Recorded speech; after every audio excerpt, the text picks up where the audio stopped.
Docteur Emmanuel Navon, bonjour, Boker Tov. Bonjour.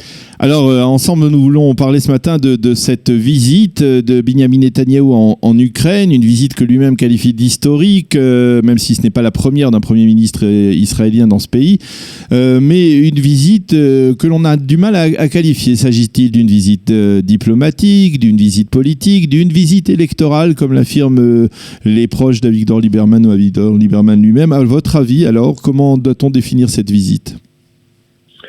Je ne pense pas qu'on puisse la qualifier de visite électorale ou politique, dans la mesure où je vois difficilement comment est-ce que Benyamin Netanyahou pourrait véritablement attirer des milliers de votes des électeurs de l'ancienne Union soviétique uniquement parce qu'il se serait rendu en Ukraine, même si effectivement le voyage inclut également l'approbation d'un accord pour le paiement des retraites des immigrants, des anciens immigrants d'Ukraine.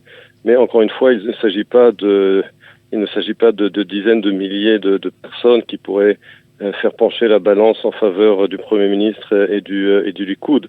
Je pense que c'est une visite qui a été préparée de longue date et surtout qui a été faite à l'invitation du nouveau président ukrainien, qui, je vous le rappelle, est lui-même juif et il le dit ouvertement, et qui a des positions très favorables à Israël. Et je pense que élection ou pas élection, il fallait effectivement saisir cette initiative pour renforcer les relations entre les deux pays.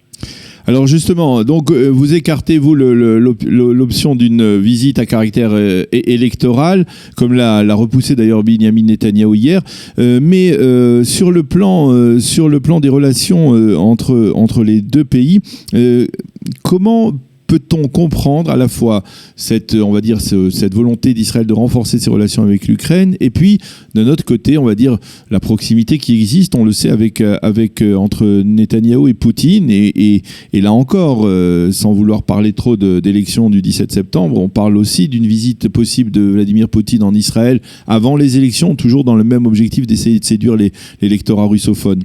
Comment Netanyahou parvient-il à manœuvrer entre ces deux pays qui sont des pays en conflit? Alors justement, il y a là, comme vous l'avez noté, apparemment une contradiction, puisque d'un côté, effectivement, Benyamin Netanyahou, au cours des années, a développé une relation étroite avec Vladimir Poutine, et puis d'un autre côté, il y a cette tension que l'on connaît entre l'Ukraine et la Russie autour de la question de la Crimée et de l'annexion rampante de l'Ukraine de l'Est par la Russie. Et le nouveau président ukrainien a été élu, entre autres, en promettant une politique beaucoup plus ferme vis-à-vis de la Russie. Et par conséquent, cette visite de Benyamin Netanyahou en Ukraine, a priori, pourrait être perçue à Moscou comme presque une provocation. Mais je pense que cela montre justement à quel point aujourd'hui la position internationale d'Israël est forte, et à quel point Netanyahou aujourd'hui a acquis une stature internationale qui lui permet justement de jouer sur les deux tableaux sans évidemment franchir certaines lignes. C'est-à-dire que vous n'entendrez pas Benyamin Netanyahou en Ukraine proclamer que la Crimée appartient aux Ukrainiens, par exemple. Oui. Mais le fait qu'il se trouve là-bas et qu'il peut à la fois développer des relations étroites à la fois avec la Russie de Poutine et l'Ukraine, cela montre justement qu'il a acquis une stature et qu'Israël a acquis une stature internationale sans précédent, et que cela est quelque chose qui n'aurait pas pu avoir lieu il y a 10 ou 20 ans. Les relations entre les deux pays, ce sont des relations qui sont solides, qui sont des relations aujourd'hui chaleureuses. On a vu hier la signature de plusieurs accords économiques, commerciaux. Ce sont des relations qui sont solides aujourd'hui ? L'Ukraine n'est pas un cas spécifique au sein de l'ancienne Union soviétique. C'est-à-dire que quand l'Union soviétique s'est effondrée en 1991, Israël a développé des relations privilégiées avec de nombreuses des anciennes républiques soviétiques, dont l'Ukraine. Et dans le cas de l'Ukraine, l'importance est liée entre autres à l'ALIA qui est venue d'Ukraine, à la gestion justement du dossier des retraites des immigrants, des Olim d'Ukraine, mais également un pays qui... N'oubliez pas quand même que l'Ukraine est un pays qui souffre de nombreuses faiblesses économiques, mais qui d'un autre côté produit de nombreux produits alimentaires agricoles qui sont également importants pour Israël, et que l'industrie militaire israélienne et de sécurité est importante pour l'Ukraine. Donc deux pays qui ont des intérêts communs à développer. Et donc, comme je le dis, c'est une visite qui a son importance, effectivement. Quand on regarde, vu d'Israël, l'Ukraine, on a le sentiment d'un pays qui a une longue tradition antisémite, hein, dites-moi si je me trompe, et de manière un peu étonnante et surprenante, le président ukrainien aujourd'hui, vous l'avez dit, est juif, Volodymyr Zelensky. Même le Premier ministre, si je ne m'abuse, Groysman, est aussi juif. Comment expliquer tout cela ? Alors, effectivement, il y a eu pendant l'invasion de l'Union soviétique par l'Allemagne nazie pendant la Deuxième Guerre mondiale, il y a eu de nombreux cas de collaboration entre les Ukrainiens et les nazis, justement, contre les Juifs, bien que l'Ukraine elle-même fût la victime de l'invasion et de l'occupation nazie. Mais effectivement, il y a une histoire d'antisémitisme en Ukraine aujourd'hui, mais justement, la situation aujourd'hui, en 2019, où Israël est un pays qui a très bien réussi, un pays puissant, un pays respecté. Cela a beaucoup changé également la perception, je pense, des Juifs, pas seulement en Ukraine, mais à travers le monde en général. Justement, le fait que les Juifs ne soient plus une minorité persécutée, mais qu'ils aient aujourd'hui un pays qui est un pays à succès, un pays qui attire l'admiration du monde entier, qui contribue justement à la science et au progrès partout dans le monde, dont en Ukraine. Cela a beaucoup changé, je pense, l'attitude d'une manière générale, pas seulement des Ukrainiens, mais du monde en général vis-à-vis des Juifs.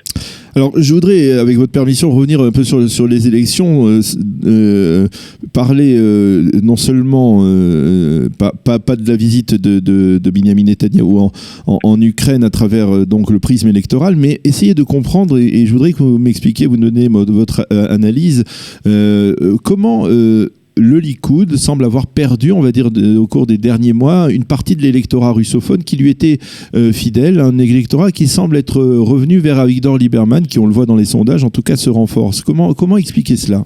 Le fait qu'Avigdor Lieberman ait doublé sa taille, d'après les sondages, encore une fois, en comparaison aux dernières élections, ça n'est pas essentiellement dû à l'électorat russe, c'est essentiellement dû à un report de voix des électeurs de droite laïque, une partie qui avait voté pour bleu et blanc et une partie pour le Likoud. D'ailleurs, vous savez, dans les blocs politiques en Israël, il y a toujours des effets de vases communicants. Quand on regarde, quand on compare le nombre de sièges à l'actuel Knesset et les derniers sondages, en fait, ce dont on s'aperçoit, c'est qu'il y a un effet de vase communicant, mais au sein du bloc de droite. Oui.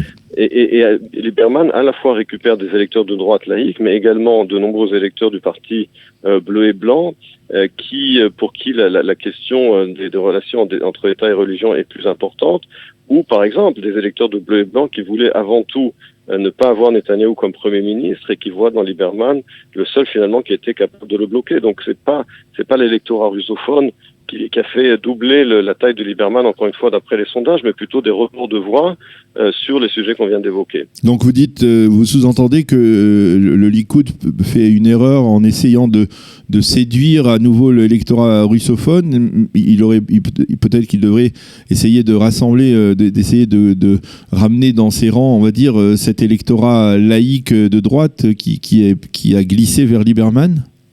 Je pense que cela a été confirmé par les 2 derniers mois de campagne. C'est que cette tentative d'attirer l'électorat russophone, cette tentative du Likoud a essentiellement échoué, entre autres justement parce que l'électorat russophone dans son ensemble, il ne faut pas non plus du trop généraliser, est à la fois de droite sur les questions sécuritaires, mais a des positions très laïques sur des questions d'État et de religion. Et justement parce que le Likoud s'est allié ces dernières années avec les partis ultra-orthodoxes, eh bien, Lieberman a beau jeu effectivement de présenter le Likoud comme un parti qui de toute façon est dans la poche des ultra-orthodoxes et que donc les électeurs qui sont de droite mais qui veulent limiter justement cette alliance avec les partis orthodoxes ou tout simplement former un gouvernement alternatif d'union nationale sans les partis religieux, eh bien, se replient sur Lieberman.